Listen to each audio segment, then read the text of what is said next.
Good evening, everybody, and welcome for the first time ever to the IH Sports Network Roundtable. I'm Ben Garrett, alongside the voice of the Indians, Tim Smith, the voice of the Highlanders, Rick Heaton. We're certainly glad to have you along with us this evening, as for the next 2 hours here at El Rey, we will be talking high school sports, and we'll have a lot of guests that will be stopping by to join us from Scott High and Oneida throughout the evening. And certainly, if you're in the area and you want to stop by and be a part, we invite you to be a part of the show as well. And if you can't be a part of the show in person, obviously you're already watching, we invite you to tweet us with any comments or questions that you may have. Our Twitter account is at IHVarsity, and so you can join us that way. This is a brand new show, and we're going to do this every Monday from 6 to 8 here at El Rey. But for this first show, if we do have any hiccups, any problems, any growing pains, you'll have to forgive us, and we'll try to work through those and move on as best we can. But Tim and Rick, thank you guys for being a part of this, and looking forward to it. Glad to be here. All right, let's jump right into it, and let's talk about Friday night's football games. Oneida was on the road at Greenback and fell on that one 13-10, and Scott High started off good, and then things kind of collapsed in the second quarter, and they fall to Coalfield 55-13 was the final on that one. Tim, I'm going to swing to you first and ask you about that Oneida Greenback game. Offensive continuity was hard to come by in that one for both teams. Yeah, we've got two samples now for Oneida on the season, both on the road, which makes it tougher as usual. But Coach May, if you heard Coach Jimmy May's comments on Friday night, he was down. I mean, it was not he wasn't able to mask that he was very unhappy and almost in a lot of ways kind of shocked at the way things had developed, because he felt like they had a couple of their best practices of the year. And he had talked about how the improvement from game 1 to game 2 is so important. And so when that didn't occur on Friday night, his interview there after the game was a tough one. And one of the first things he talked about was the pass blocking, and in particular in the first half for the Indians. And his big concern on that was that they had missed opportunities, chances to further they had a 7-0 lead in that first half, and they had chances to kind of put their foot on the gas and accelerate away from the Cherokees at some point, and they just didn't take advantage of those opportunities.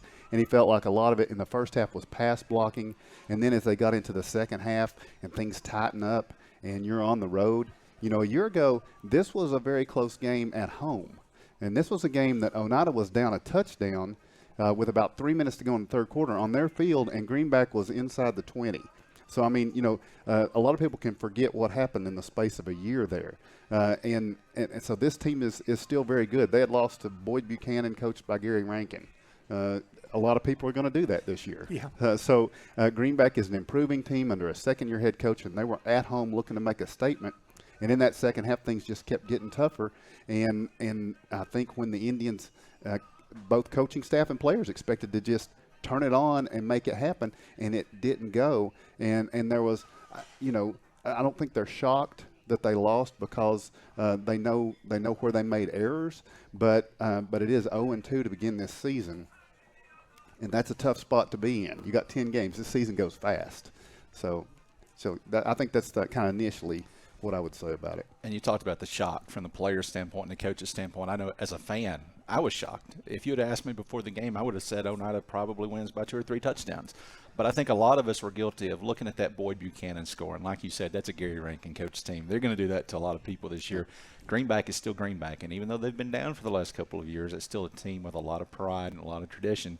And you mentioned it. They were looking to make a statement. Right. And they were successful in that. You also mentioned, and Coach May talked about that, and that was the very first thing he said when he came up to talk with you after the game Friday night. He talked about the missed opportunities. In the first half, Oneida gets the ball late in that first half. They're in field goal range, and they had a penalty that backed them up. Now, I say in field goal range. They were at about the 30, but that's field goal range. Luke Barnes got a heck of a leg. That backed them up. They wound up not scoring. And then in the second half, they were on the 7-yard line going in, and they have a personal foul penalty that backs them up, and they settle for a field goal there. The opportunities were there. For the second week in a row, it seemed like penalties played a big role in the game. Now, as I look back at the end of the game, Oneida was only penalized 6 times. So that's, I think generally if you've got 6 penalties at the end of the game, you'll take that. But the penalties that they had were crucial. And like I said, last week at Williamsburg, or the week before at Williamsburg, they had the 30 yards and penalties on Williamsburg go-ahead drive in the fourth quarter. And then Oneida was trying to get back into field goal range to or to win the game, and they had back-to-back holding penalties. So with that happening 2 weeks in a row, is that a concern? I mean, obviously that's something that can be cleaned up. Well, I just think, we didn't have any turnovers against Williamsburg, started having turnovers against Greenback. The penalties, they came late. In the Williamsburg game, I think, a couple of those penalties, they weren't upset with the players about those penalties because of when they came, when, Williamsburg had just gotten the lead and we got a couple of back-to-back holding penalties that made a 1st and 30, and they felt probably a little more hard feelings toward the guys in the stripes than they did to their players.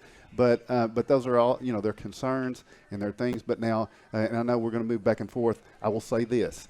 That's a lot of negative here that I have started off with, and that's how it felt right after the game on Friday night. But in the interim time since then, I've had a chance to, as I'm sure Coach May has, had a chance to sit down and think about it. And there's some positives. The record is not the positive. The 0-2 is not. But there's some positives and some things that maybe are being lost on what Oneida has done in these first 2 games that can give you some hope, and some inspiration in the times going forward. There's also one big negative I'll hit in a few minutes. Well, one thing we haven't talked about yet is injuries. We still haven't seen Oneida at full strength. TJ Meredith alone. He's been out the first 2 games. We don't know when he's going to get back. I think you were telling me he's going to be reevaluated this week. Right. When he gets back, that instantly makes Oneida a better football team. And I don't say that to take anything away from Weston Hurst, who's going to join us in a little while. And he's been great through the first 2 games of the season. But TJ Meredith is the guy that was expected to be the workhorse in the backfield this year, and they just haven't had him so far. Well, I said I was going to wait, but you went ahead with it. So injuries. Now, we've got cameras here tonight. I want to make use of it. If you can see this chart that I'm holding up, I went over this today, and just take a look at the highlights that are listed. This is last year. This is 2021. We went to South Green. Anybody that has a highlight here, either through graduation or injury or missing coaching staff as well, they're all gone from that 2021 season that really was a surprise, I think, to most people to be celebrating after defeating South Green in the second round.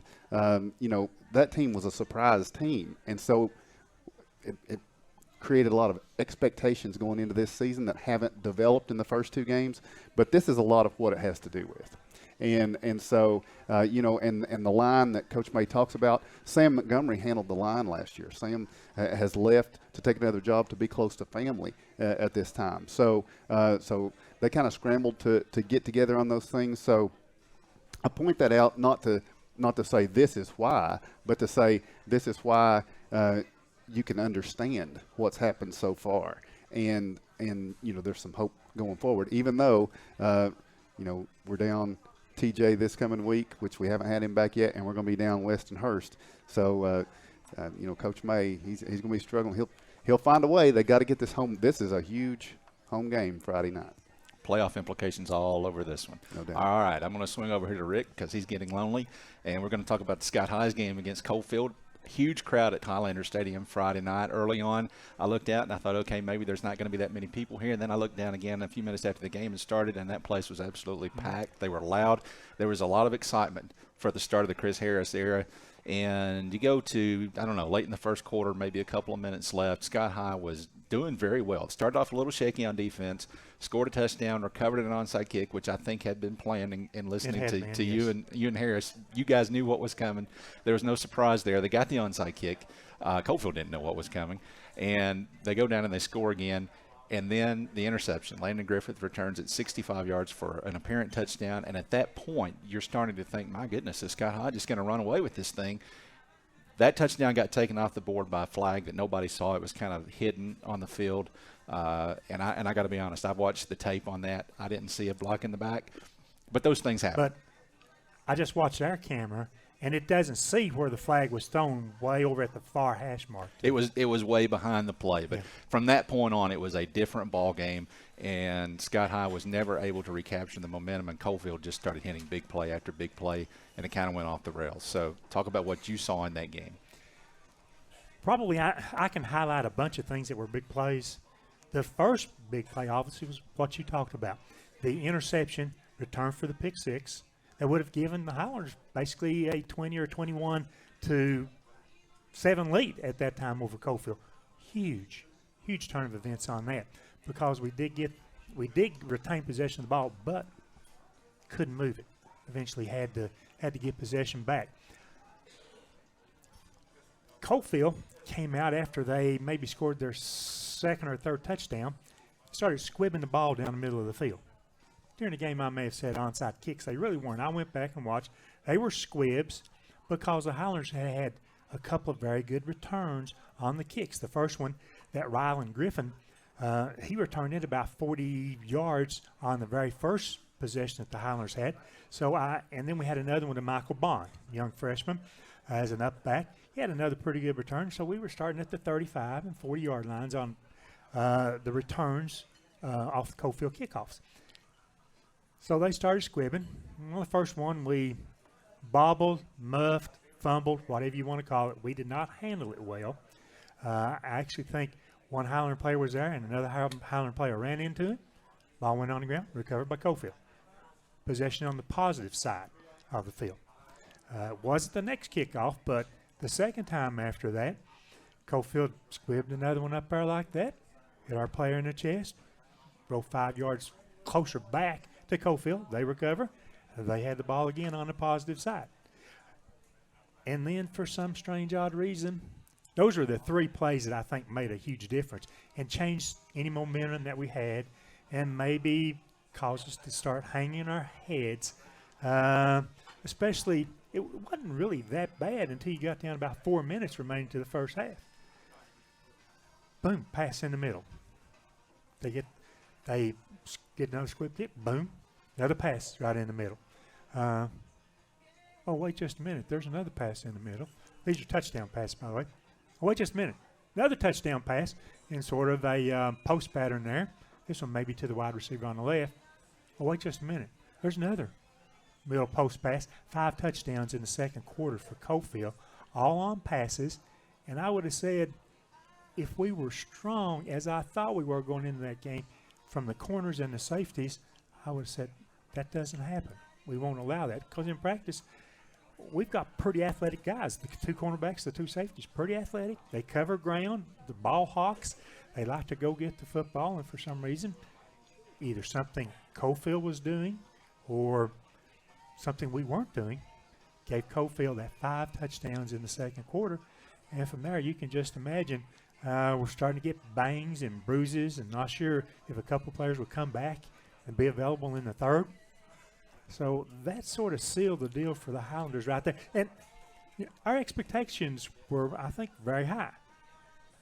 Something Tim alluded to, well, we looked at Copeland in their first game at Wartburg. Yeah. A 14-6 victory there over Wartburg. And many people told me, including one of the guys who reffed the game down there, said Copeland punched him in the mouth.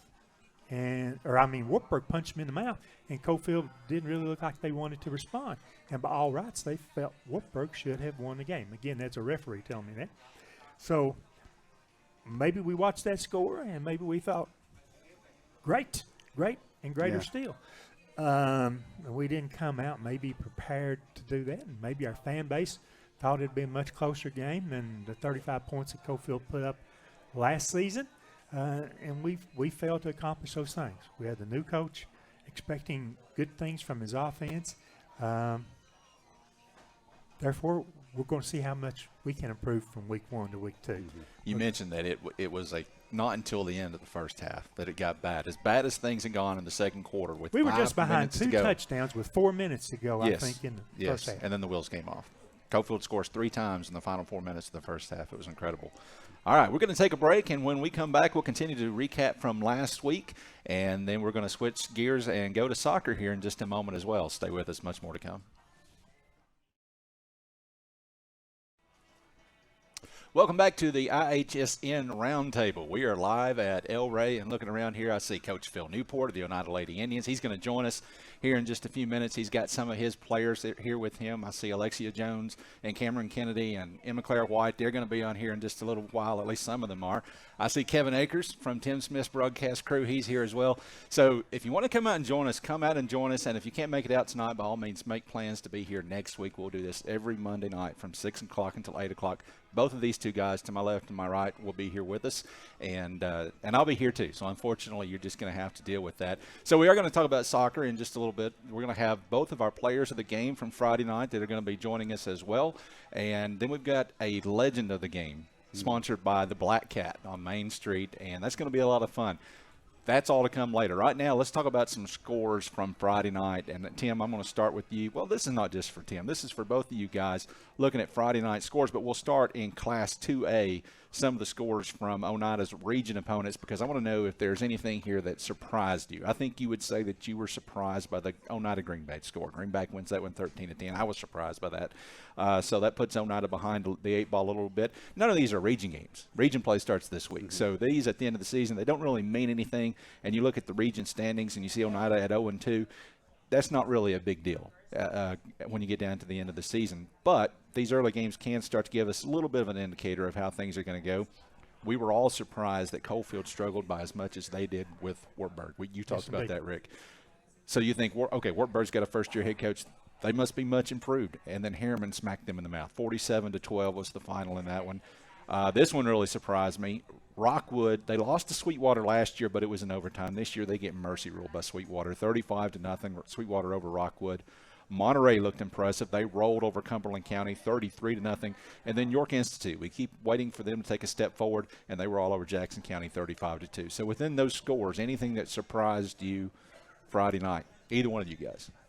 Well, I mean, I'll start with the four you mentioned, our region opponents. So I'm kind of like from the old school poor mouth type thing. They all scare me, okay, for different reasons. Wartburg scares me because they found something against Coalfield. They lost it. Coach Dustin Peel talked about that. He said, you know, we came out, we didn't have what we had last week, and we're going to find it. And they could. Wartburg finds it a lot of times when they play Oneida. I'm glad we're playing at home. A year ago down at their place, it was 7-0. This is a tough game in week 3 against two teams that are searching for their first win. And, it almost de facto is a playoff spot if you can win it. If you lose it, it's hard to see a path to the playoffs. So very surprised when I saw the Wartburg-Harriman score, not just that they lost to Harriman, but by how bad they lost. That's a head-scratcher. As far as Rockwood going 0-2, John Webb takes a little while to figure things out every year. Don't get too excited about him starting 0-2 because when we go down to Rockwood, it will take every ounce of anything we have to come off of that field with a win. Monterey, they started off hot last year and they kind of faded. So they're starting off hot again this year. Are they going to fade? I mean, can you count on that Monterey's going to fade? And then, like you mentioned, York. It's a big question mark. They've got the talent, and they've got the ability. And last year, a couple things go different for York, and they've got a whole lot more wins than they do losses. So, surprised, yes, about the Wartburg deficit against Harriman, but it also makes you nervous for this coming week because he's going to have their full attention. Both coaches are going to have the full attention of their squads going into this week. And we'll talk about that game a little more in just a moment. Now let's switch to Class 4A, and let's talk about Scott High's region opponents this past week. Of course, Scott High falls to Coalfield 55-13, and you said during the break, kids got to put that out of their minds and just move on, because that's not probably too indicative of the season that's ahead of them. You got to forget about that one and move on, and that's true of all sports every season, without a doubt. All right, some other scores in the region. Anderson County over Science Hill. How many of us have said for years, both of you guys have called Tony Lambert football games, teams that he has coached.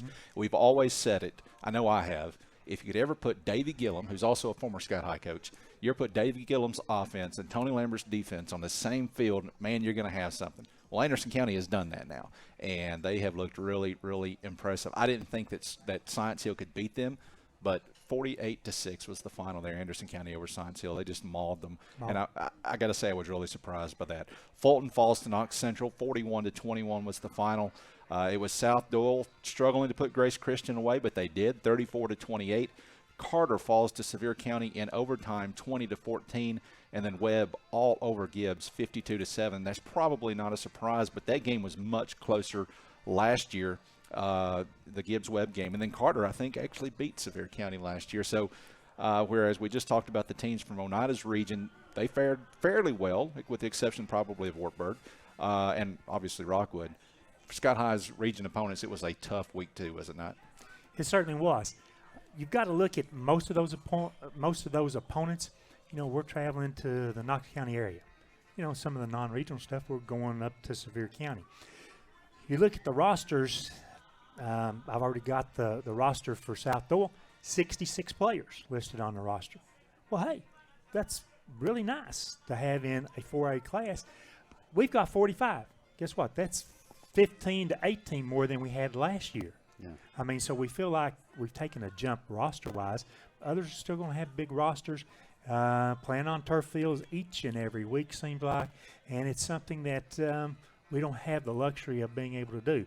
But every region opponent is going to be favored over the Highlanders. They were last year. They will be this year. Maybe it's left up to our team to go out and let's throw a kink in some of that armor. See what we can find out there.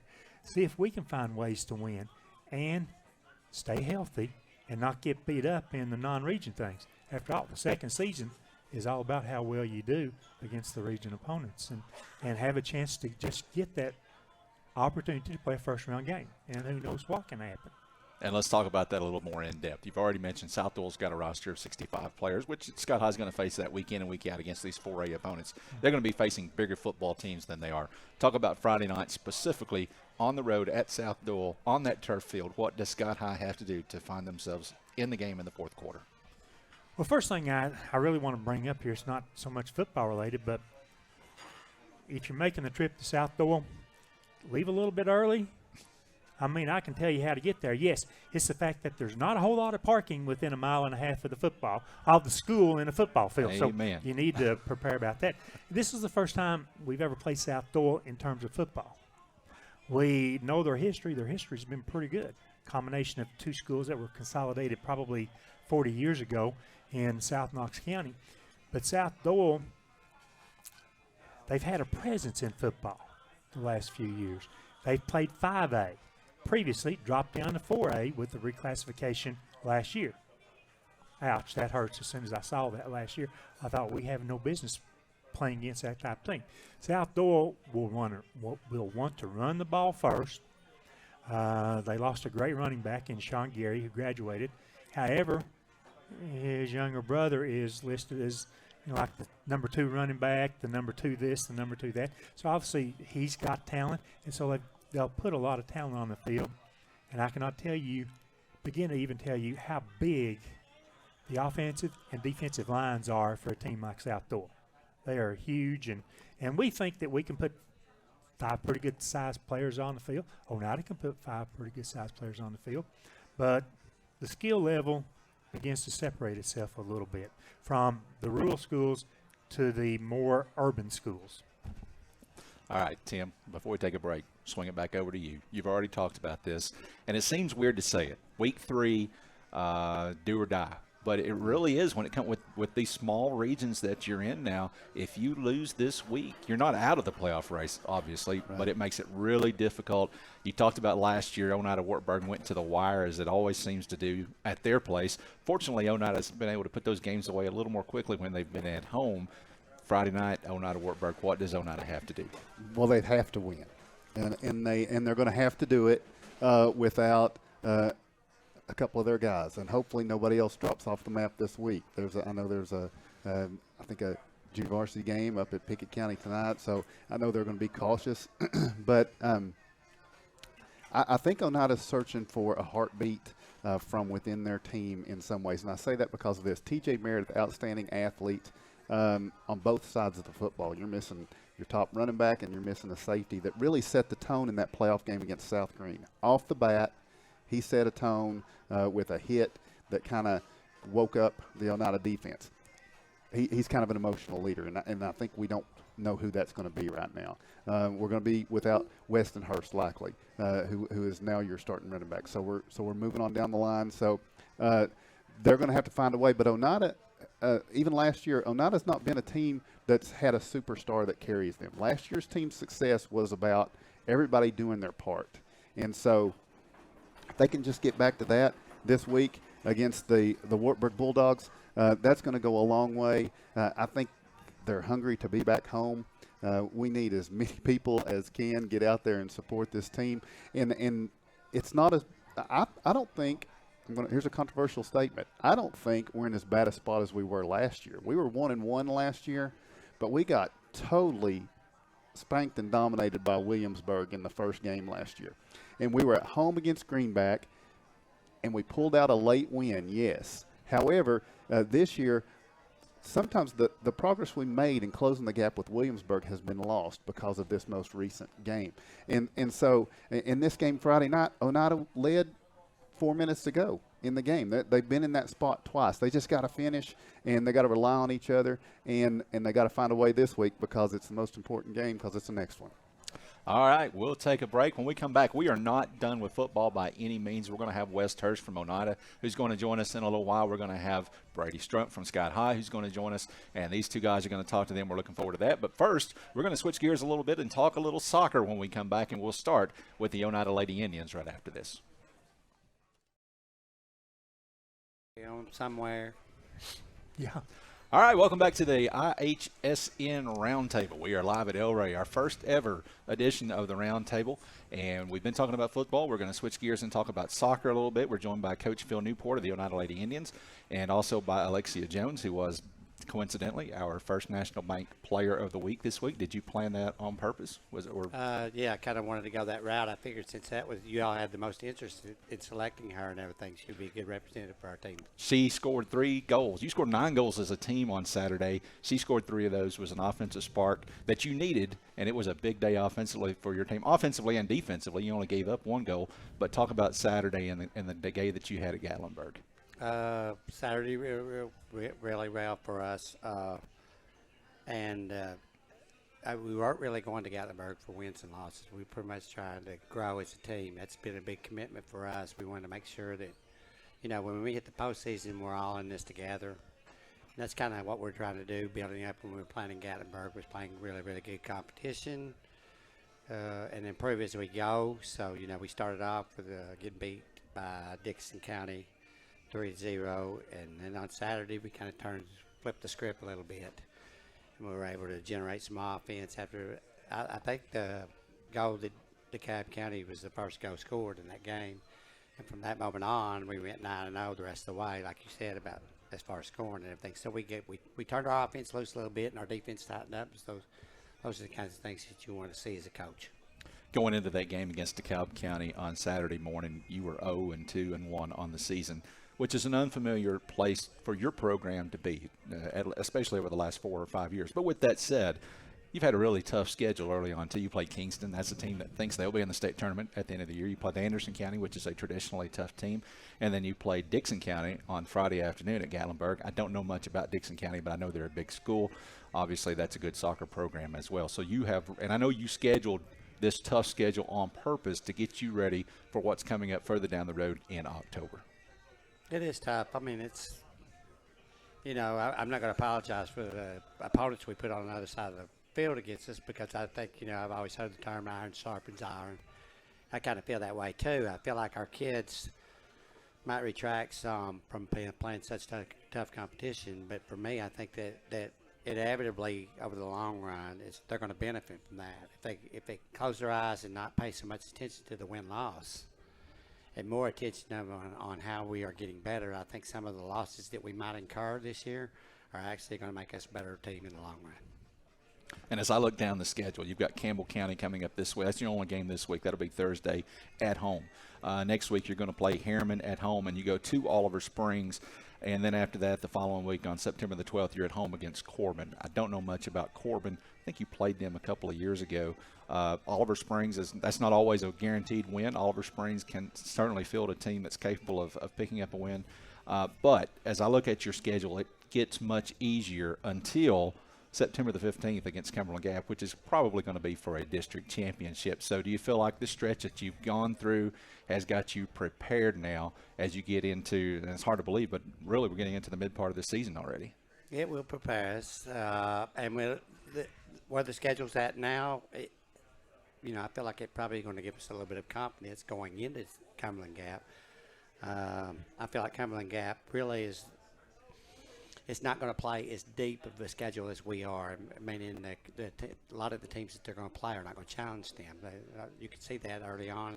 They've won on scores of 9-0 and 7-1. And how much improvement are you seeing from them as they go along? Whereas, our schedule's tough early. Right now, we're going to build a little bit. Like I said, I told the kids last year we lost to the Corbin team. We're getting ready to play again, and they're pretty much got the same team back. So there are some challenges in there before we meet Cumberland Gap and everything. I like the way everything's kind of situated for us right now, because growth was the big word I used this weekend with my kids.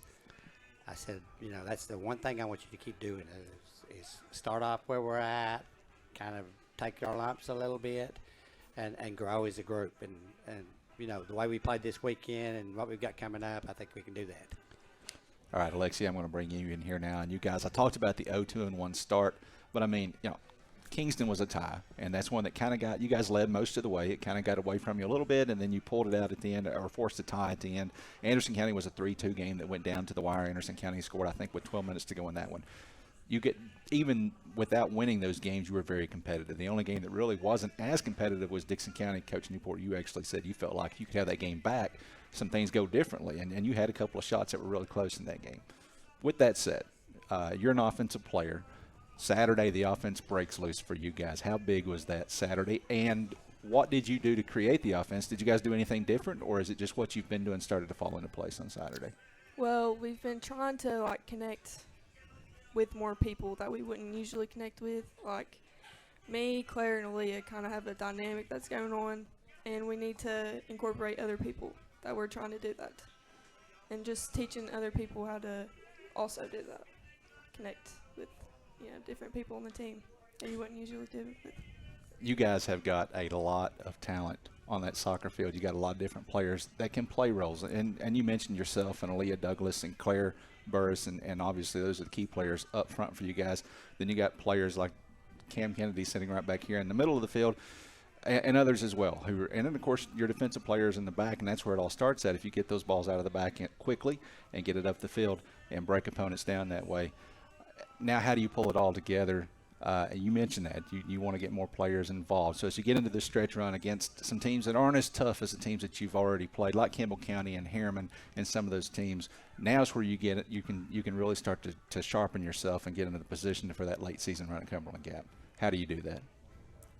Just play more games and try to get better each game. Okay, I asked Coach Newport this season, so I'm going to ask you. Now, you're a player, not a coach, but I asked Coach Newport, when this thing wraps up, and for you, this is it because you're a senior this year. When this thing wraps up at the end of October, and you look back on this season, and you're satisfied with this season, what have you accomplished? A lot of friendships and just some of the best memories that I could possibly have. It's the greatest thing ever, being able to play with your friends. Now let's talk about goals, postseason goals. Last year, you guys had lost to Cumberland Gap in the regular season. You got into the postseason, and you beat them not once but twice. Cumberland Gap, obviously they had a key player that was out, but that doesn't matter. I mean, Coach Newport talked about this the other day. You guys kind of a little bit of head game with Cumberland Gap. Sometimes you got to believe that you can win. And you guys last year, especially by that region championship game, you guys believed that you could beat Cumberland Gap. So is it a different mindset now when you get later into the season and you get ready to go up against Cumberland Gap? Because you're inevitably, no coach wants to overlook the next opponent. Inevitably, you're going to face Cumberland Gap more than once this year. Yeah, we always get really intimidated by them for obvious reasons, but I think that intimidation helps us, work together as a team and try to Yeah. Can I ask a question? Go. Yeah. So this is going to be soccer for dummies. All right. So if that's okay, would you do that for me? You and me both. Well, Okay. Rick, I'm going to take care of us right here. Alexia, so I just want to ask a couple questions, just from somebody that knows not a lot of soccer, detail in and out. But what it does interest me is you talked about Aaliyah and Claire, the trio of you all. So are you co-leaders? Is there 3 leaders on this team, or is there one leader, or is there a leader with different roles? And what I mean by that is sometimes you'll have a player that leads with their play, but they don't talk a lot. Sometimes you'll have a player that does the emotional part, the talking. And do you have different roles that way? Or are you all 3 co-leaders, or how's that work? I think we're still working, trying to figure out who does what. We're all kind of leaders on the field. We're still trying to do, the off-the-field leading. But, me, Claire, and Aaliyah basically do try to do our best to do it on the field and off the field, no matter what the circumstances. Can I go again? Absolutely. All right, so, because I want to learn. So, who is the rival? Is it Cumberland Gap? Is this the team that you want to go at? That if that's the team you want to just take out? Is it Cumberland Gap? Yeah, we usually have Cumberland Gap and Alcoa at the end of the season, which is always someone we have a hard time competing against. What do you respect about those 2 teams? What do they do so well that make them so tough, that make them a rival? They always have good players that know what they're doing, no matter where they are. They always know what they're doing. So if you get a win versus one of those 2 teams, it's just you've done something, right? Yeah. That's pretty cool. And last year, Oneida beat Cumberland Gap for a district championship first, and then beat them again for a region championship. So that was a pretty cool postseason run. Then you faced Alcoa in the sub-state game again. So let me ask you, since you're sitting here, I'm going to ask you, you're a senior, and you're getting into the mid-stages of your senior year now. What are your plans for next year? Are you looking at going on and continuing to play at the next level? Yeah, I'm wanting to play college soccer. I'm looking at a couple of different places. I haven't really made up my mind of where I want to go and what I want to do. But, yeah. And I'm sure you've got some schools that are interested in you. Yeah. Okay. Are you going to coach, or are you going to come take his job? I asked the tough questions, Alexia. Just tell me the I'm truth. thinking about it. Okay. I haven't made up my mind yet. There it Welcome is. to it. At that point, I'll be done and everything. They'll be ready to kick me to the curb, and I'll be fine with that. Because, you mentioned leadership and stuff about some of the girls that are seniors. I realize that I have some exceptional players. A lot of times those exceptional players make their coach look really, really good. There are 3 girls currently that have drawn interest from colleges, and they're, examining which direction they want to go. Lexi really likes Johnson College. She had a great trip there, and I think they had a showcase or something last weekend, and she was up there for that. Aaliyah Douglas has drawn a lot of interest. Claire is talking to a college in Florida. So they're drawing interest with their play, and they play year round, not just through the fall with my team, but they play with a traveling team in the spring. So they've kept at it. They worked really hard, so they're reaping the rewards of that kind of work ethic. All right, as you get ready, I'm sorry, one of you guys going to speak? I was just going to say excellent. What Phil mentioned, they're working toward their goals, and that's excellent to see young athletes recognize maybe I do have potential to play at another level. As you get ready for this upcoming stretch against teams like Campbell County and Harriman and Oliver Springs and Corbin and so on and so forth, before you get into the heart of your district schedule, and, well, I guess Oliver Springs is a district team, but and Harriman is too, for that matter. I know you took a big step forward this weekend. You said this was a big weekend for your team. What do you still have left that you want to improve on? I don't know. We'll have to. We're going back in again, and we're playing a very, very senior-laden Cumberland Gap team. It's a team with 13 seniors, and they were expected to beat us every time we played them last year, when those kids were juniors. So we've done a good job overcoming some of the obstacles in our way. I would like to keep doing that, because I would like to end up being the Alcoa to Cumberland Gap somewhat, because I think we can play with Alcoa. I just need to make my kids believe that we can play with Alcoa. And when they do, it'll be a fair contest. We will put in as much intensity as Alcoa does. But a lot of times we play that game in our head before we actually step on the field. And I think in a lot of ways, sometimes the way my girls have played the last couple of years, we've done that to Cumberland Gap on occasion. I told the girls last year when we lost, I think we lost 5-1 in the regular season or something. I mean, they thrashed us from a soccer score. I told the girls it did not bother me one bit. I had enough information I needed to adjust some things, and we did that.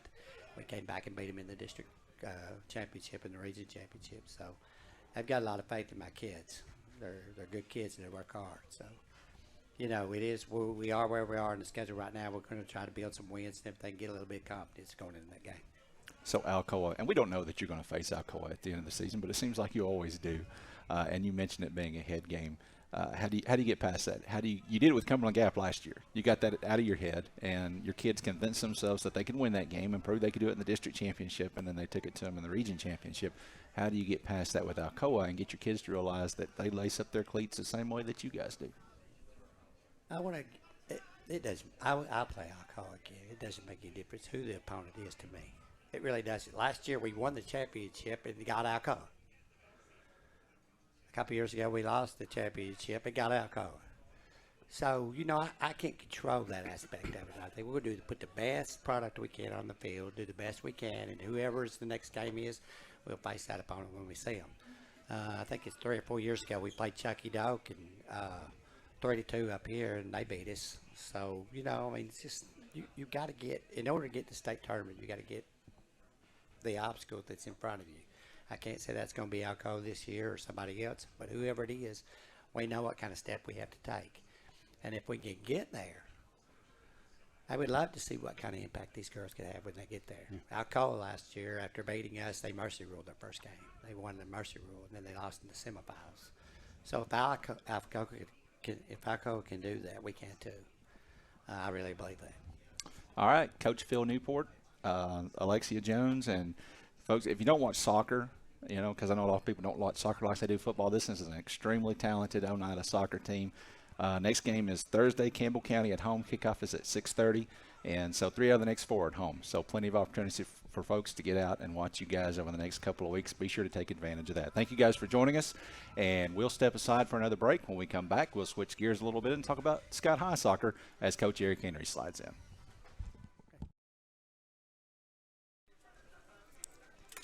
Welcome back to the IHSN Roundtable, the first edition of the Roundtable. We are live from El Rey. We're going to be here until 8 o'clock tonight. I'm joined by Tim Smith. I'm joined by Rick Keaton, the voices of the Indians and the Highlanders. I'm also joined by Eric Henry, who is the He's very thirsty. Scott High Athletics Director, also the Scott High soccer coach, and that's what we're going to talk about for the next few minutes. We're going to talk about soccer. Your team coming off of a 6-1 loss to Cumberland Gap on Thursday, a loss that you were not very happy about. Your team went in and practiced on Friday and practiced hard, and you practiced right alongside of them. And so we just talked to Phil Newport a lot about Cumberland Gap. So let's start with you talking about Cumberland Gap. It's a much different opponent for you because it's a non-district opponent. But you've seen Cumberland Gap. You know what they're capable of. So talk about that game on Thursday. You felt like your team had missed opportunities in that game. Oh, yeah. Lori's always got her girls ready to go. She coaches them ASO up and small community there, and she's always got her girls ready to go. They're a very good passing team, very good possession team. They had a good keeper this year, but we just simply did not capitalize on opportunities that we had early on. We did not win the middle of the field at all, and we talked about that. Talked to my seniors after practice on Friday. We ran some we actually didn't get on the bleachers because about 3:35 when we got ready to go, there was thunder and lightning. So I'm like, yeah, we're not going to go out on this large aluminum edifice and run. So we went inside and ran up and down the little theater, which was much worse on my knees. But anyway, I did talk to the seniors after we were finished, just them. And, we went out and got huddled this year so they can watch film and things like that and look at the mistakes that they make, look at the things that we do well. And they've talked to me on multiple occasions throughout, young season so far about, hey, let's try this, let's look at this, because they're watching film, which is good. I mean, they're doing it on their own time. We always take a little bit of time after games whatever next practice we have, which usually falls on a Wednesday, and we'll look at things and see where we made some mistakes, where we can improve on certain areas, aspects, or whatever, and then also what we did well, which we didn't have a lot to look at as far as what we did well, except for the JV guys, and I'd already mentioned that to you. Really proud of those guys. At about the 25-minute mark, it was all freshmen and sophomores on the field, with the exception of the two starters, Riley and Alyssa. Of course, Bella's a sophomore. She's a starter. I left her in, but it was wholesale substitution. And those guys did well, and I was happy for them. Against a lot of Cumberland Gap's starters. And Yes. it was a 2-1 game. So they really, they held their own. They went toe-to-toe with them. It took the JV 3 minutes to get a goal, something we had not been able to do in 55 minutes with the varsity players. So, yeah, I was happy with the JV guys. And they deserve to get out there and play, too. They're out there in the heat today running with us and doing everything that we do in practice every day, in and out, just like all the varsity guys. I tell them early on in the season, have nothing against ASO, but I said, I tell them this is not ASO, and not everybody gets to play. I'm going to put the best 11 out, the ones that hustle, that showed me something in practice. That's the ones that's going to be on the field. You have to earn your spot out there. And for you guys that have watched me, Ben, you've watched me for years. I don't care what grade you're in, freshman to senior, you'll be on the field if you're going to help us. And I've always played young players. Doesn't matter to me. I just, try to get them out there, get them in the mix. It did occur to me last year, not this season, but the last Hugo's freshman season, that he and Sky and Toby, a lot of those guys were playing varsity, and then we have a JV game or whatever. They didn't get to play with their cohort because they're always with the juniors and seniors and playing. And it's good to let groups of kids that are classed together play together, because that's who they're going to be playing with next year. Because all my seniors will be gone next year. Have a very small group of juniors, and it's good to let them play together like that. So I was glad of the opportunity to let them get out there, and they did well for us.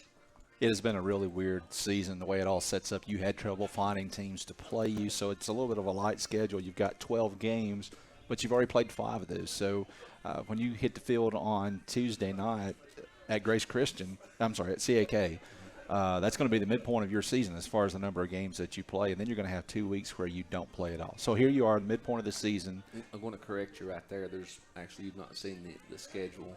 I was cleaning off my desk that never gets to the bottom. Are you surprised by that? Breaking I'm not news. surprised at all. Breaking but I news. didn't use hashtag fake news, which is what I usually do with you, Ben. But we do have Carter next Tuesday at home, a home game. So, you always like to point out that I don't have many home games this season. But, it got to the point, we had, I think, 8 or 9 games last year. And so I'm scrambling this year all summer and all spring trying to find, and I'm just emailing coaches from the directory because I don't have a lot of their numbers. I'm just looking for games. And, of course, I'm offering, hey, we'll come to you this year. And what did we have, 9 games last year, regular season, I guess it was. And just, we've been playing really well for the last 6 or 7 years, and people just didn't want to play us, which is fine. I understand that.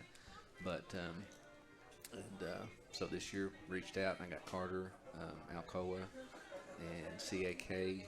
Seems like there's one other team out there that we usually don't play. Fulton, yeah. The region teams didn't want to play us anymore because we were playing them the first round of the region the last 3 or 4 years prior to last year. And Kingston, we usually played them twice, which is a district opponent, and they wanted to drop to 1. Phil wanted to drop to 1 after last year, so there was 2 games gone. So I had to reach out and find some different opponents. And, there's a lot of teams at Knoxville, but just being able to find them is sometimes difficult. Where I was going with that question. Before I rudely interrupted you and corrected you. Well, I'm glad to hear you got another game, especially another home game, so that's good. Yep. As you hit the midpoint of the season, you've won a couple of games, you've lost a couple of games, you played a really tough schedule so far. You had to go to Heritage, you had to go to Stone Memorial. You're going to CAK, we mentioned that on Tuesday. You're getting ready to go to, actually in a couple of weeks, Alcoa is going to come up here.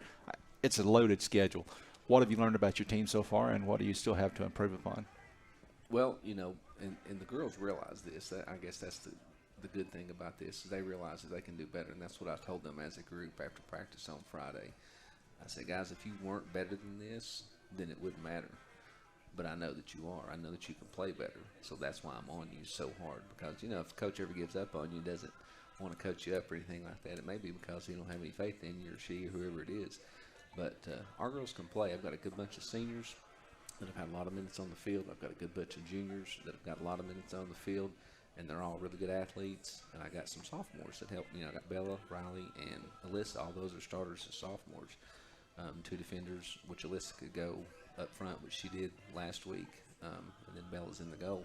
Those girls, we can do better, and they understand that, and they know that, and they realize that, and they want to do better. It's just we came out, and I think collectively as a team, first 15 girls off the bench, everybody had a bad game, except for Bella. Bella had some phenomenal saves, some that I had no idea that she could make from the distance she had to cover. And, she didn't, you don't have, as a keeper, this is the thing, you don't have to catch every ball that shot at you. Some of them she just smacked wide. And she did that against some very good shots from the Cumberland Gap players. And I mentioned Alexia Jones from Oneida was our first National Bank Player of the Week. And Bella Sharp from your team was also our first National Bank Player of the Week. And you're right, she did very well against Cumberland Gap. Just a sophomore, and she's undersized. But despite that, she continues to improve at that keeper position. And I tell you another aspect of her game that's really improved at Heritage, was it Heritage was our last game last week? Is that right? Yes. Before Gap, and then at Gap at Scott High with Gap, her punts. She was about 60%. We just never knew where they were going to go, how far they were going to go. But against Gap, she put some to the half line and beyond, which was very nice. That's able to flip the field in a hurry. Now, 2017, your team won a district championship, and that was the first district championship in Sky High soccer history. You put a banner up, but you didn't do like some teams do. Some teams print, they devote the whole banner to that year's district championship or whatever they've achieved. You had 2017 printed in the corner. Okay, yes. So a lot of space. Obviously, it was a banner that was intended to be added to, and you've played for several district championships since then. You've been to a sub-state since then, but you haven't been able to bring home the hardware since then from winning that district championship game. I asked you before the season what the goal was for this year. You said you have to win another district championship. Coming up, you're going to get your first look at how you stack up against these teams that you're going to have to go against to win a district championship. Anderson County, Clinton, Kingston, you play all 3 of those teams in a 4-game stretch, and with the exception of Kingston, the other 2 games are on the road. Mm-hmm. What does your team got to do between now and then to get ready to be able to compete and win those games? Well, they have to realize, we have to come out and play 80 minutes. I think, first of all, we can't have any lag. We can't come out flat. And we're looking at some of the stats that Huddle provides with us, and we look at our possession and our pass string. In the first 15 minutes of every game, it's like almost nil, nothing. And then it picks up, and then we're fine. And I say, guys, this is some things we have to work on. We have to come out ready to go from the get-go. And, second half, usually at the beginning of the second half, we usually start out pretty strong, and we're okay as far as possession goes. That's one of the key stats in soccer is how long you're going to hold on to the ball and how long your pass strings are. Can you get more than 3 or 4 passes together and those types of things? And that's one of the things that we have to do a better job of. And I think the biggest thing that we're going to have to overcome is winning the middle. We tried a couple different formations. We've kind of switched now back to 3 midfielders across the middle, and they're kind of stacked and staggered across through there so that we can have, because, we're going to go to CAK tomorrow. They got their field, which has been a few years since I've been over there. I don't know, but the last time we were there, 71-20, it was a putting green, and they used every single inch of it, and that's a lot of ground to cover. And so, we're going to try to make sure that we improve with these teams. District's not that huge. We've got 3 district games, but everybody else that we play, Anderson County and Kingston are great possession teams, are great passing teams, and they've got some sharpshooters out there. So the teams that we added are very much like that. So we're trying to make sure that we get to the point where we can look and see what's going on and then react accordingly. All right, Rick Heaton. I know one thing that Coach Henry is always talking about, I think he prides himself in, is the back end. I don't know all the soccer terminology, but the back end, the defensive side of the ball, to not let the ball get deep to your keeper. Yes, I mean, that's key. And, when we're having scrimmage time or whatever during practice, or, we're watching film, and defenders make a very obvious mistake. They stab at the ball and the girl dribbles them in their bomb. And I always ask them, I said, why do you guys hate Bella so much? Because you're making horrific mistakes that puts it in a situation where it's one-on-one with Bella. And that's the thing, even though Riley's a sophomore and Alyssa played all over the field last year because she's so fast and athletic. But, Caitlin, and if I've got Rachel back there, this year we had a Kinley Frog. and I'll try to cut the new people some slack. But if you got Rachel back there or Chloe Tucker, she started the season back there. Caitlin Butts. If you're a 4-year player for me, rule number 1 is you have to stop progression. You have to stop it up here at midfield. You don't let them dribble and have so much room. And then rule number 2 is don't stab at the ball ever. You see some boys sitting over there that come up to watch Brady, as the soccer guys, what's the rules? They'll say stop progression and don't stab at the ball. Yeah. You can't do that in the defensive third because, and that's one of the way Huddle breaks down our stats is our passes in those thirds. And, the middle third's always got a lot in it. And if you have a lot of passes in your back, that's usually not a good thing. Right. You want more on the offensive third. And, we lay out cones and everything, and we talk about the field that way because a lot of these kids coming up, they don't get all of that understanding, in the middle schools or ASO, whatever it is that they play, because it's a lot faster and it's a lot more aggressive at high school level. And every year, got kids that come out and they're young and they play and they get introduced to it pretty quick. And whenever I sub them in or out, I always talk to them. It's a little bit different, ain't it? And they're like, yeah, it is. So, yeah, we want to make sure that we try to win the ball in the middle so we don't have to play as much defense. Same with any sport. The more defense you play, you're going to make more mistakes, and somebody's going to score on you, whatever sport it is. All right, Coach Eric Henry, Tuesday in Knoxville, CAK out at Cedar Bluff, 6:30 kickoff. That's your next game. Your next home game, we just found out, is going to be a week from Tuesday against Carter. I assume that will be a 6:30 start also. I'd have to double check. Okay. Well, be there at 6 and have a hot dog before the game, right? Yes, Travis and the guys over there cooking for us. I put our soccer concessions up against anybody's because most places we go to, they don't have any concessions, so I know ours is better.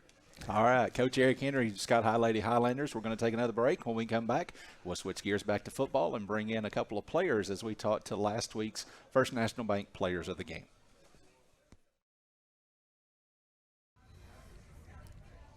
Welcome back to the IHSN Sports Roundtable as we are live from El Rey. I'm Ben Garrett. He's Tim Smith.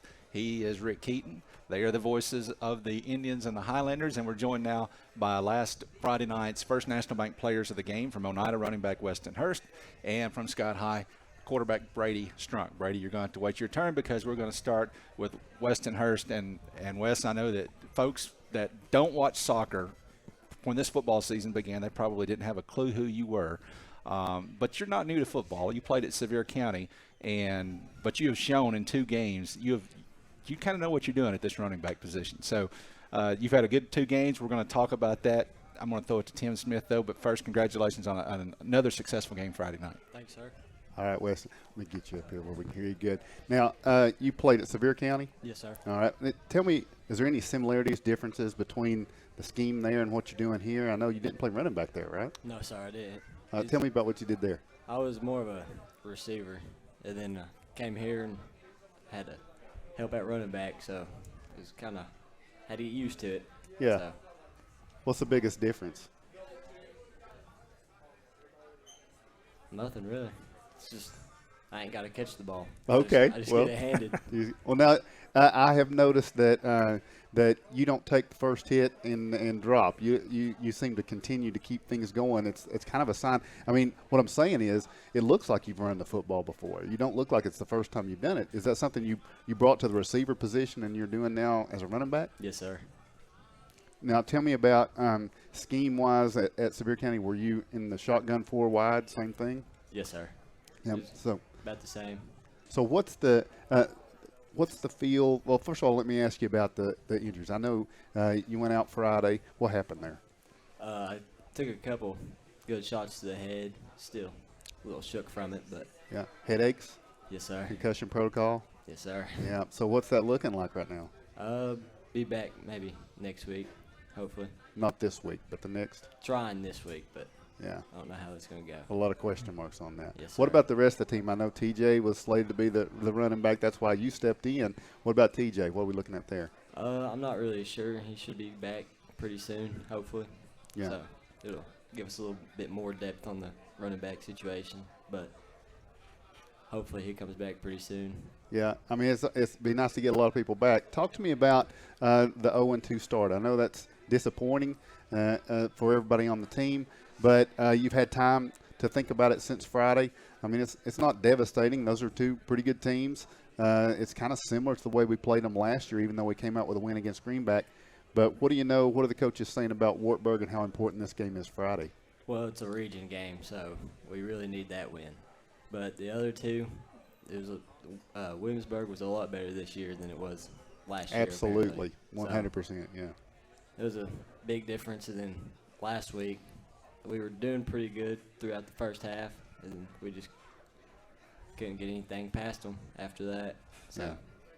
And then we had like 3 starters out, 3 seniors. It's been a tough 2 weeks so far. It has been. So. That's for sure. And so the question is anybody going to be back this week that was out last week? I'm not sure.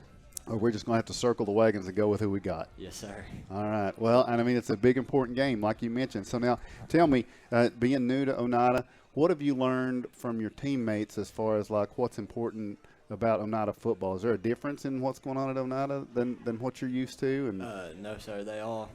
Both teams, they're there for each other both. Yeah. They're always there no matter what. They'll sit there and help you through everything. Like, when I first moved here, I didn't really know anybody, but all of them boys kind of just took me in, just like right off the bat. Yeah. And it made it pretty easy. So what about rivalries? Have they talked to you about, wait till this game? Is there a team they pointed to? Who they pointing to? Copeland. That's not a region team. I know. It's just said that that's their rival, so. Yeah. I believe they're right. Yeah. Yeah.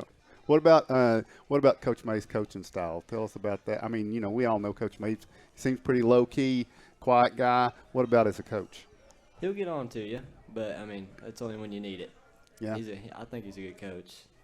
We just need to put more effort, I'd say, into everything. I mean, he's coaching us right and everything.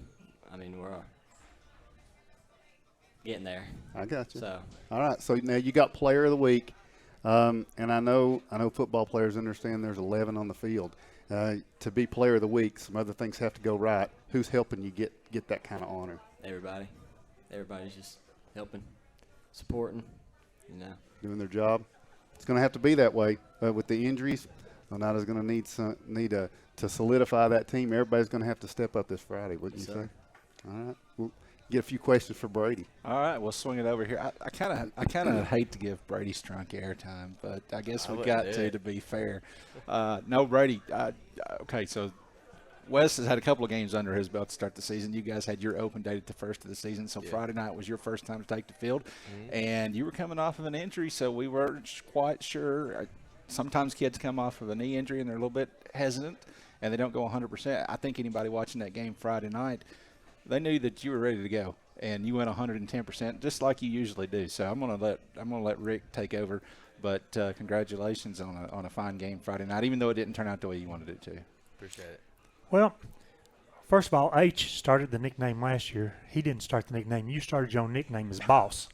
No, it started. It was mutual. Yeah, Okay. Y'all like that. I've changed it to Chief this year. Of course, Brady, coming off of that knee injury, and man, you prayed every day, and you worked hard every day to get up into July to get released. And now you look behind you and you see that another young man who worked real hard last year, Will Young, to get back from a knee injury, went down in the game Friday night. You also have some walking wounded down there, Alton Whaley, walking around wounded. And it seems like when we think we've got 11 that we can put on the field offensively and another 11 defensively, that things can fall into place for us. But now, what does the injuries do? Where does that fit in the grand scheme of, will you ever get to play defense or not? I don't know. I think just the plan is right now is just to get younger people more reps, get them used to playing where we don't have to sacrifice me having to play more than I have to. The momentum in the game with Cofield looked pretty good through the first quarter.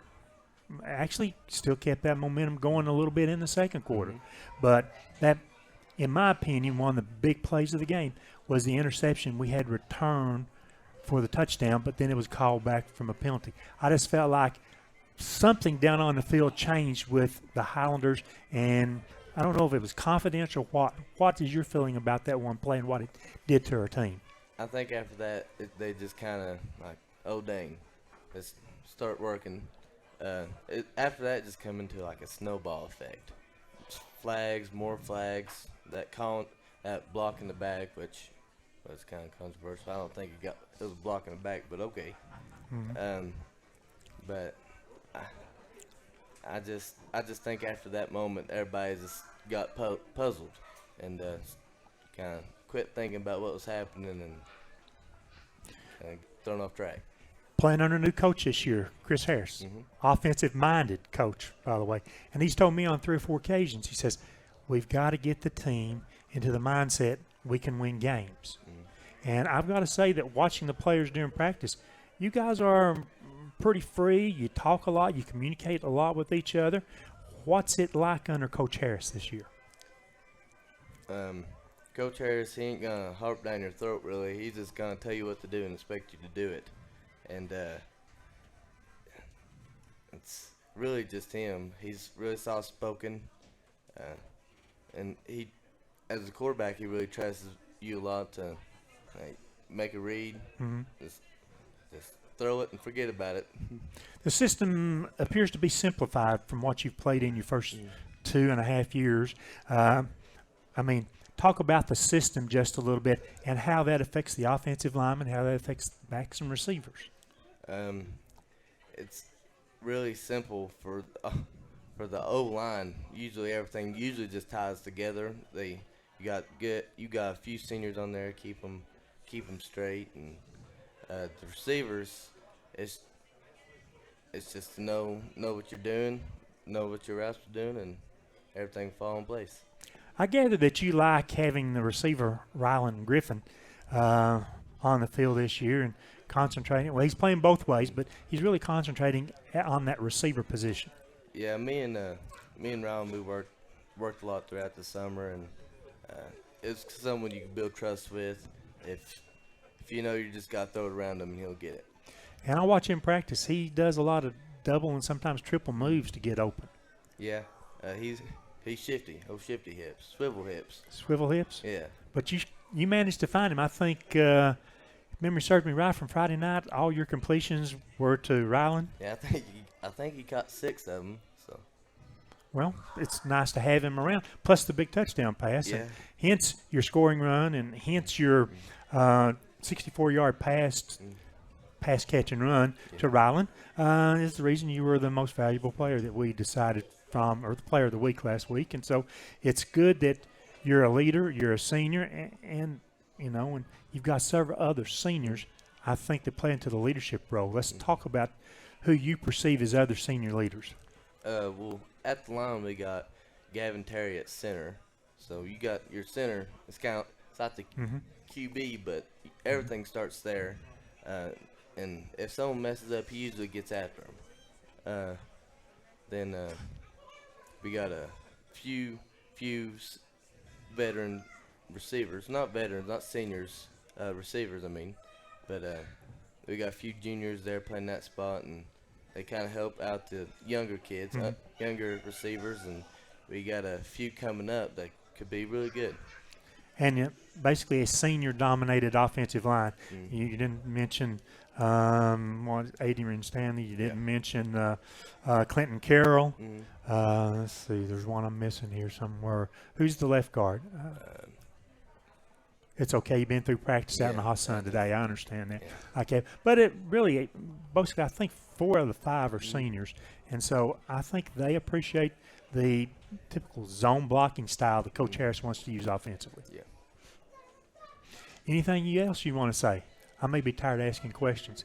Other than you've got a tough game coming Rick, up this week. I think they should ask. I think they should answer one more question each. Go ahead. Because Jason Terry's getting really antsy over here. He feels like his time's getting cut, and so. But for Brady and for Weston, I think they should give a shout out to somebody, because somebody's going to say, why did you not shout out? Why did you not say hi to me? So I think we need to put this. These guys are players of the week. They can make this tough decision. They can give a shout out. You can give it more than one, but we don't want you to get in trouble. You should say hi to somebody before you go when you get this opportunity. I'll go first. Shout out to my mom and the man upstairs. Hey, don't forget John Hayden too. Okay. Oh yeah, John Hayden. He's your biggest fan. He's my best friend. I wouldn't be where I am without him. Weston, what you got? Shout out to my parents and my brother. They helped me through everything. So. All right. Great. All right, we'll take another break. When we come back, we're going to talk. Oh, whoa. Wait, before we take a break, we forgot something. We forgot trivia. We were going to have a trivia question. Sorry, Jason, you're going to have to wait one more minute. Tonight's trivia question, and if you can guess the answer to this and get it right, you're going to get a El Rey gift card. The first person that gets it right. I'm not giving everybody an El Rey gift card that gets it right, but the first person that gets it right gets an El Rey gift card. We're going to do this every week. This is our trivia question tonight. It's a two-part question. I'm sure Rick Keaton knows the answer. You're ineligible. Two-part question. The first part's really easy. The second part's going to be a little more difficult. So tonight's trivia question is, what was the last year that Oneida and Huntsville High School played football?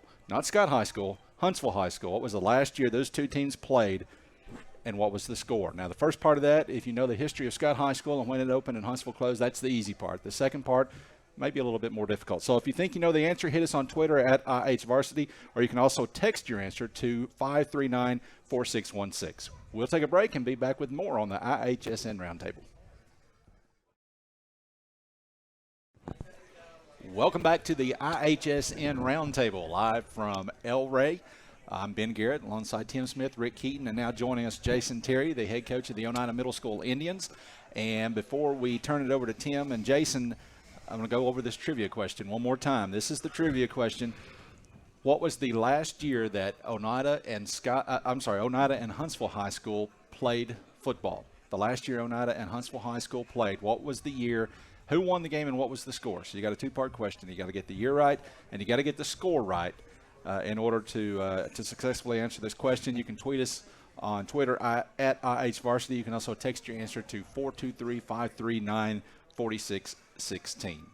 Tim? All right, and don't forget we got legend of the game coming up, and I know, Jason, you thought that's what this was. I did. Yeah. So, when you first contacted me, that was the spot I was going to But we're excited about that. It's coming up next. But we're going to talk just a few minutes about Oneida Middle School football. You guys have started off pretty well. Talk about what's happened so far. We have. We started the season. We're 2-0 as we speak, going into this week with La Follette. So we're happy to be in the win column. Things going good, but lots of improvements to make. But we opened up week 1 against Rockwood. Tough opponent. We kind of fell behind there in the beginning. First quarter, found ourselves in unfamiliar territory and woke them up the second quarter and got things rolling.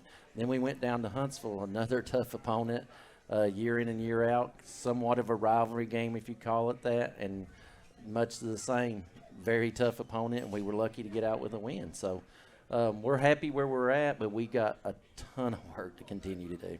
At the middle school level, trying to meld a team together. I mean, I taught middle school once upon a time.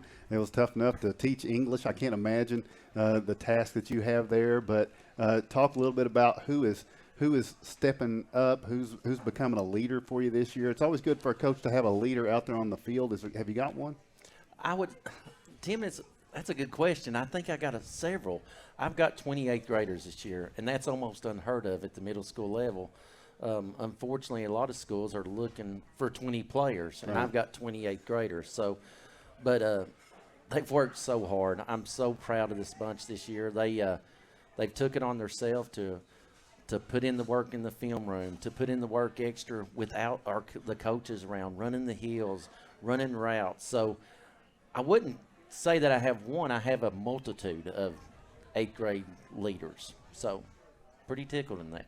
At the middle school level, I've wondered this, okay, not having coached middle school football, but just thinking about what's more important. Do you have a priority list? Is it how do you rank to win games, to teach the game in a lot of cases? Not everybody, so you got some 6th graders stepping on a football field for the first time. So teaching the game, winning the game, getting them ready for the high school game. I mean, how do you juggle that?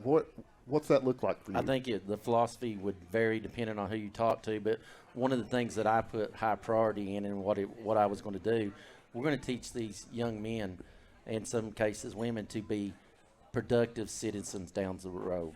That's our first and foremost goal. It takes hard work. It takes dedication. It takes time. It takes effort, a lot of attributes that will lead them later in life.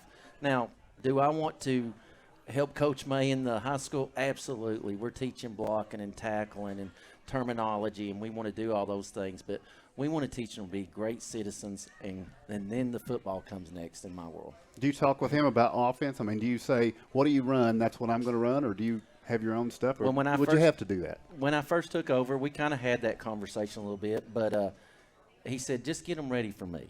So even though our philosophies are a lot alike, I kept my terminology, at least on the offensive side, because I didn't want to get in the middle of a game and be trying to think, what would he call, but my terminology. So offensively, I use my terminology. Defense, we're right on with them. Special teams. So I would say 75% of what we do is right up their alley, and then a few little tweaks here and there. There's been differences, movements. You're in different districts and stuff. Who's the rivalry now for Oneida? I guess it would have to be Wartburg and Rockwood. Seems to be we play Wartburg every year, and then it seems like we played Rockwood in the playoffs quite a few. So those would be the two biggest. Well-coached teams? Very. I've not been against a team in 3.5 years now that wasn't well coached. So all those guys out there do an outstanding job, and that's week in and week out. We go, La Follette comes to us this weekend. Coach Harris and them, they do a great job. So we got another tough opponent, so we better be ready. If you're going to finish up where you want to be, who's the team you're going to have to go through? This week it's going to be La Follette. Yeah. Okay, that's what a coach says. But we open up region or district play, however you want to say it, against Wartburg next week, and at Wartburg. I've seen them live in person a little bit. They're a tough team. Two great running backs, well coached. Coach Tinker does an outstanding job. Big line. We've got our hands full. So that'll be step one, and then we'll go from there after that. Rick, you got anything for this man? Oh, I watched him play. Not play, but coach his team last Thursday down in Huntsville. Yeah. I thought you've got a very good team, and I think you mentioned the key to a very good team, seniors. Mm-hmm. When you can put 20 on the field, most times if you can put 10 on the field, you can have an excellent team. And I was very impressed by the team that you have, Coach Terry. Well, thank you. Or Jason, as I used to call you back in the day when you coached at Scott High. Thank you very much. But, yeah, we do have a lot of eighth graders, but I've got an outstanding staff. Coach Meredith's been with me all 4 years. He does a great job. Coach Lay's been with me. Great job. I actually I don't want to use the word con, but Coach Birchfield into helping me again this year. He's kind of out of retirement. The kids love him. He's been a tremendous help. And then, of course, Coach Shoemaker's on board. And then I can't say enough about, Coach Lambert and Coach Allen. They were with me. They got new careers. Those young guys, they're always looking for the next best job. So it kind of took away the time that they could put in, but they're with me in the box. Ethan Shoemaker films with me. Benji and Trevor do phenomenal. They keep me 2 steps ahead, and that's where I want to be. I know you're counting minutes on how much you're going to get, so I'm going to give you one more question. Okay. What do you have to fix if you're gonna be the team you want to be this year? What's the one thing glaring right now that you say this is something we got to address? Consistency in our physicality.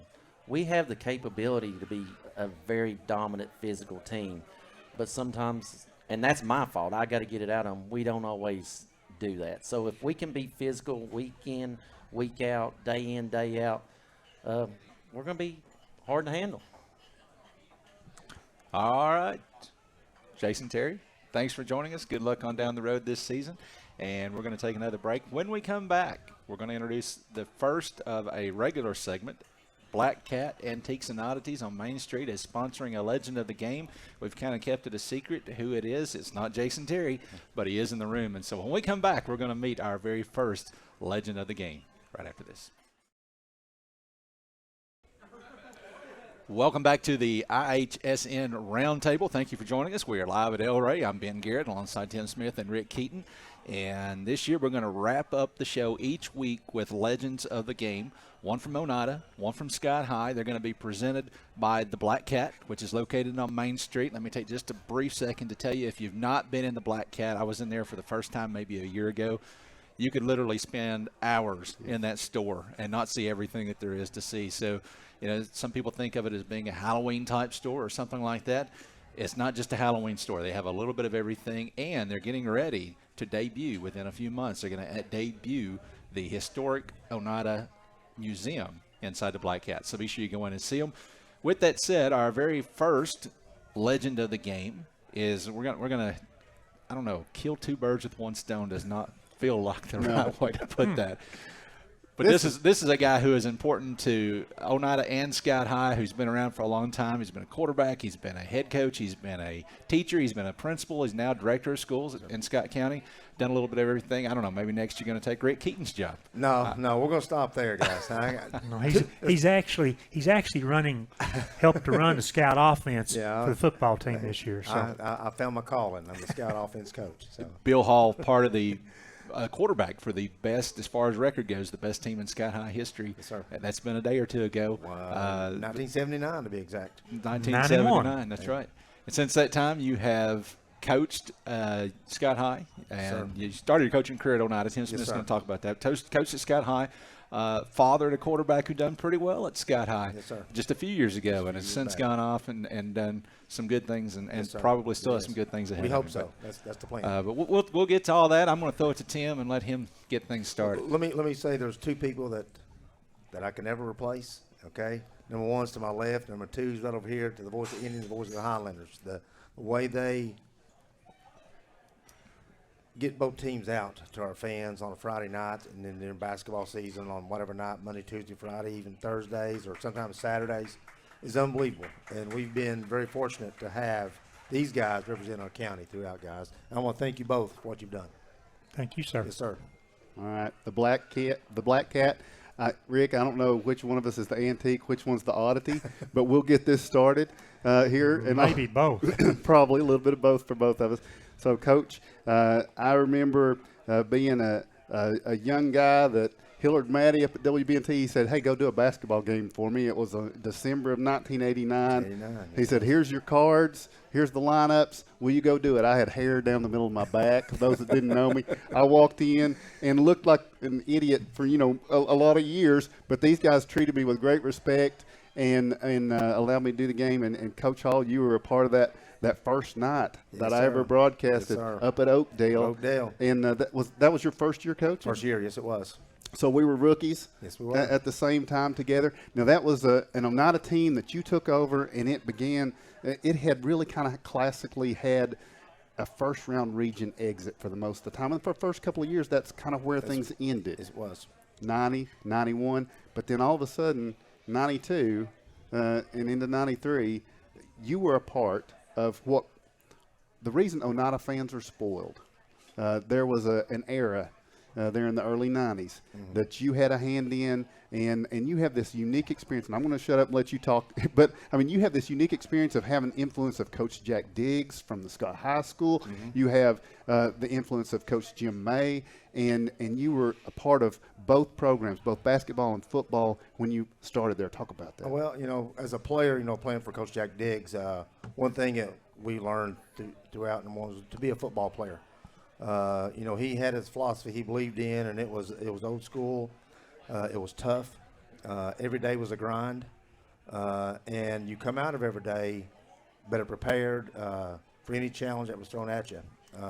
We had the mindset that there'd be 35 of us normally, and I remember being a sophomore at 135 pounds and starting at quarterback that year, and but I thought I was the toughest kid out there. I was. That's just the way Coach Diggs had us programmed, had us trained. I learned to step out of bounds a little bit that year. I took a few really good shots, but as the next years, my body started getting a little stronger, and I started getting a little bigger and a little faster. If I would have just, I guess trained my mind the way I trained my son is that, you don't have to take hits, just, use the move and go.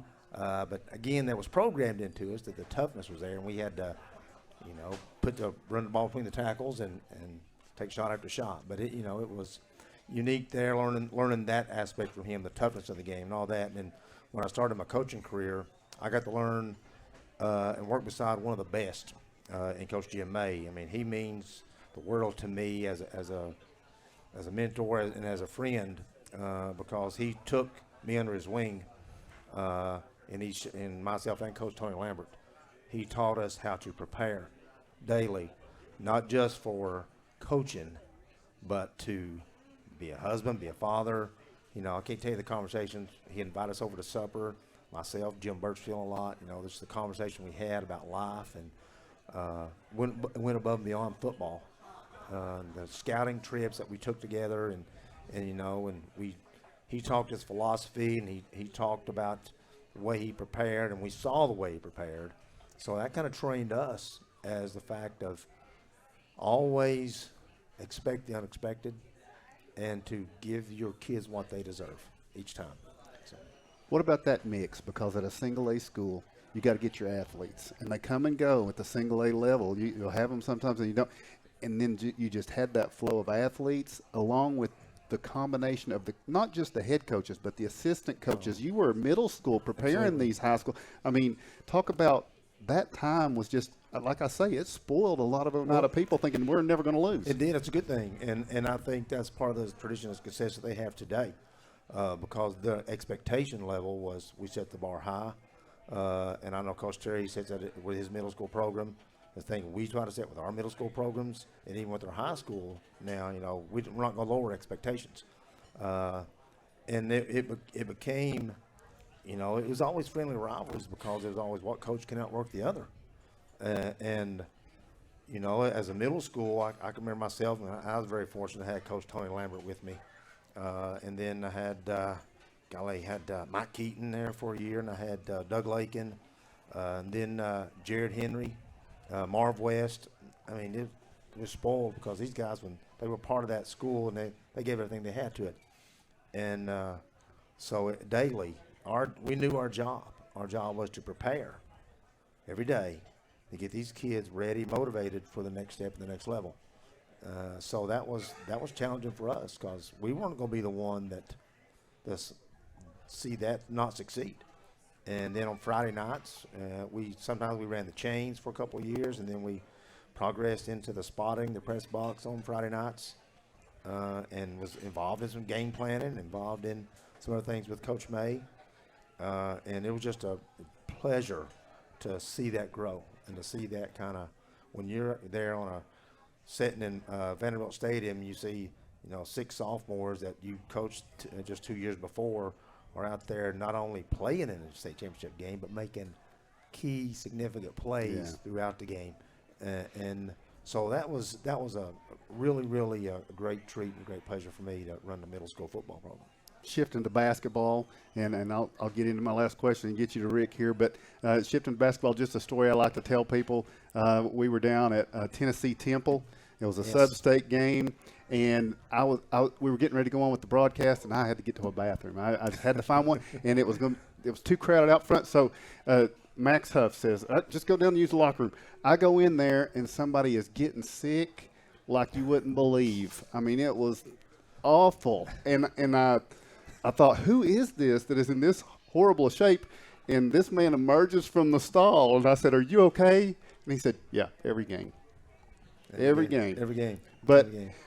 As a player and as a coach, every game. Oneida basketball had some success, but I think you and Mark Elder are the only two that ever won a state tournament game. I think you're right. And you were the first to do it. Yeah. But if I know coaches, I know this. All those wins, all those successes, they remember the one that got away. That's like coach. Yeah. So who's the one that got away? You know, it's hard to say. You know, of course, Battleground Academy, when we played them in the semifinals of the state tournament, we weren't at full strength. You know, Right. RD played the sub-state, but he didn't get to play in the state tournament. You know, of course, that one, and that was a shellacking. They just, after I remember coming out of the first quarter, being down 16-11, and I remember I looked at Max Huff, and he said, Billy, man, we're down. Yeah, I said, I know, Max. I said, we're okay. I said, Troy Yaden, who's averaging 30 a game, said, not made a shot yet. I said, we're okay. Well, Battleground jumped into a 2-2-1, and we got 3 straight great looks from the 3-point line from our guy. And he'll tell you, you know, it just in and out, in and out, in and out. It just didn't fall. And it went from 6 to 12, and we just couldn't stop the bleeding. But they were a great team. They won the state tournament that year. They beat Ron Mercer. If anybody heard the name of Ron Mercer, Good Pasture. Good Pasture. They beat a great Good Pasture team, which they had lost 4 games to. I think that one, but really the one I think that really drives me and gets me was my last game at Oneida against Webb. I think we lost by 3. And I remember running inbounds play, being down 1 with about 20 seconds or so, and got Adam right with a real run off a screen, and a back screen, come to the ball, and Chad Pennington flies from nowhere and just makes a great block. And of course, Chad Pennington's a pretty good athlete himself. Good. Starting quarterback for the New York Jets for a number of years, that one, I think we ended up getting beat 3 at their place. That drives me because that was my last one there. So that was one that got away. Is there a win above all of them? Yeah. Oh, yeah. Any Powell Valley win was always good. Yeah. But I remember rolling in the Powell Valley that year, and they were 21-0. And we were down 20 or 21 at the half. And it was like 51-30, and I go in half, and I'm talking to Coach Newport and Max, and my thing was, we got to slow the ball down. They're like, you crazy? We're down 21. I said, no, we have to slow down and be more patient, get a better look. So we got to get off the 3-point line and get RD and Adam to work. Yeah. I said, I told the kids, if we get up to 10 or 12 by this quarter, I said, we'll make a go at it. Well, we're down 8 starting the 4th. And as we got really patient offensively, they those shots that we're making in transition when they're in the flow, I think we got a little bit out of their offensive flow. And they started missing a few shots. Well, we made a bucket with about 30 seconds or so, maybe a little more time on the clock, went up 71-70, and they ran it down for the last shot. Were you going to foul? Absolutely not. I could tell that story. I was telling them, we need to foul them. I'm like, absolutely not. We're not fouling this bunch because they, 80% free throw shooters. And I said, let's let our defense play. If we foul them on a shot, so be it. I said, but we're not going to foul intentionally. We're going to, they run a little back. I think a little down screen to the baseline and kicked it back out. Jermaine being in the corner. Well, Rodney Dale was basketball smart. And he saw the screen coming. He switched it with Adam. Adam stayed down on Ernie Mack Clausen, now the coach of Campbell County, and RD just 6'10", got a hand up and blocked it, kept it in bounds, didn't knock it against the wall or nothing. He just got up enough to knock it and catch it and ball game. So, but they went to state tournament that year. They had a great team, and like I said, we lost to Webb that year. They beat us district finals and the regional finals that year, but. That was probably one of the most satisfying wins there. Along with, I take both sub-state wins to get to state tournament. You had a pretty good game down at Harriman, too. Golly, yeah. We can go on forever. That was when Troy and Jermaine Copeland, had the showcase night where Troy pumps in 11 threes and goes for 42. But, I always think of that game of Byron Billingsley scored. He had 15. He'd been struggling for a few games, and, he came out that night. He knocked a 3 down to tie it. And I think Troy hit a 3 later to tie it again. And then Byron hit a runner down the middle of the lane to maybe put us up. And they go score. And then, I can't remember the finals of it. But, man, it was just a back-and-forth affair. And it was a beautiful basketball game, just beautiful. And so many of them. Yeah, we can go on and on. That's right. I need to yield my time to the senator. All right. Thank you, sir. All right. I think one of the things that gets forgotten, or most people, us old guys maybe don't, but young people, they don't realize that when you left Oneida, you came Scott High. Yes. Alma mater. Yes. Didn't take you, but 1 year, that you became the head coach of both the boys basketball team and the football team. Well, actually, it took about 1 month. Okay. Yeah, I remember. That's a good story. If you don't care, I'll share that one. So I'm laying in bed one morning, and it's probably July, and I think they had just made a change in the basketball program, and they had taken applications. Of course, I didn't put one in, and I got a call that morning from the principal, and Mr. Gary Cross asked me if I would apply, and I thought, it's going to be tough. I said, it's going to need a lot of support, and he goes, well, you just come apply, and we'll do it. Well, I get there, and they hire me that night, and I didn't have an assistant. I just had gotten my football assistant's kind of named, and that was a tough year. We started 0-7 in football, and coming off had to follow legend Gary Sexton in there, who had, went 7-4 that year, and it was mostly a senior team. There was still some good kids out, but they're mostly young. But we won 2 of our last 3 games that year, and so we go into basketball. And here I've been to 2 state tournaments and a sub-state, in the last 3 years, and we started 0-6, and so, but we ended up, I think, 10-15 that year in basketball. But I knew that good times were soon ahead because I started 3 sophomores and 3 really good sophomores, and had some other young kids coming that was going to be really important to the program. So the next year we was in sub-state. I guess my first year at Scott. And like I said, it was tough, but it was also great too because I had great support. The next year, I think we went 3-7. But those games where we were not in, we was competitive and we were getting better. And by the next year, I think we went 6-4 and didn't make the playoffs because it was a great region that year and had some great wins against great teams and lost. I think 3 of the games that year by about 5 points. We were close. The next year, I think we went 8-3. No, 5-5. That was the next year we went 8-3. So, it was. I had a great staff. Coach Jason Terry worked with me. Vince Owens. Us 3 did it for a couple years, just us. And these people that have 8, 9, 10 people on staff, I want to show them what it was like for 3 people to do it. How fortunate they are, and how organized we were, and how hard we had to work, and because we had to paint the field, do everything with it on a Wednesday, Thursday night. Then prepare and go back out on Saturday and Sunday and watch film. Boy, those were great times. It was great times. Yeah, it is when you're coaching year round like that. Yes, it was. In 2 sports, and so one of the few people that you'll ever see be a head coach at each sport. Of course, I covered many of those games. I still remember first and foremost in my mind basketball season. We had some great battles with Harriman over the years.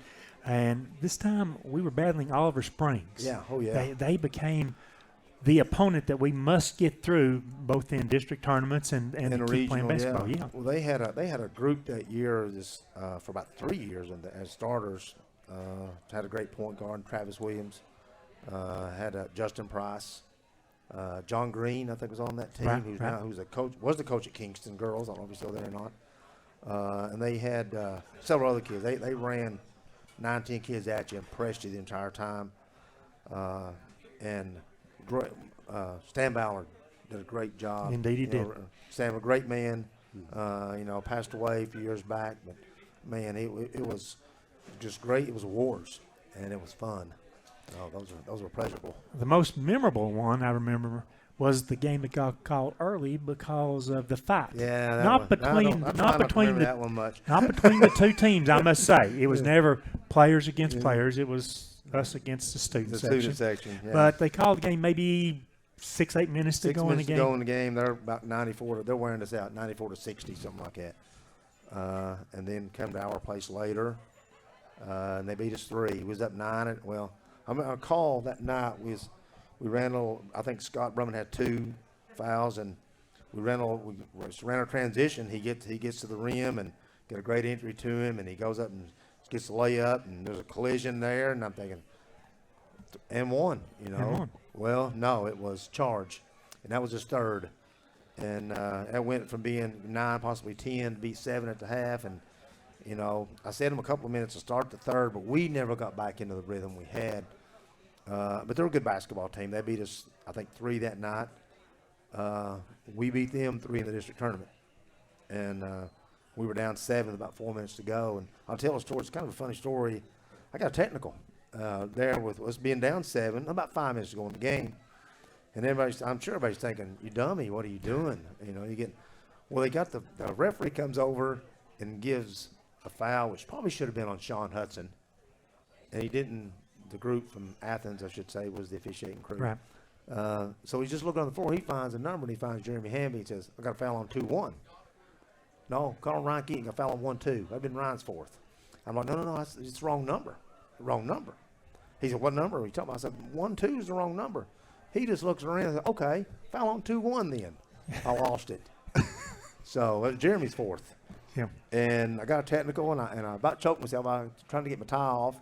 And, of course, I about choked myself because instead of pulling, I pulled the wrong way, and it went tight to begin with. I finally got it off, and I'm throwing my tie off, and I got to think, well, I can't pop my shirt because I can't.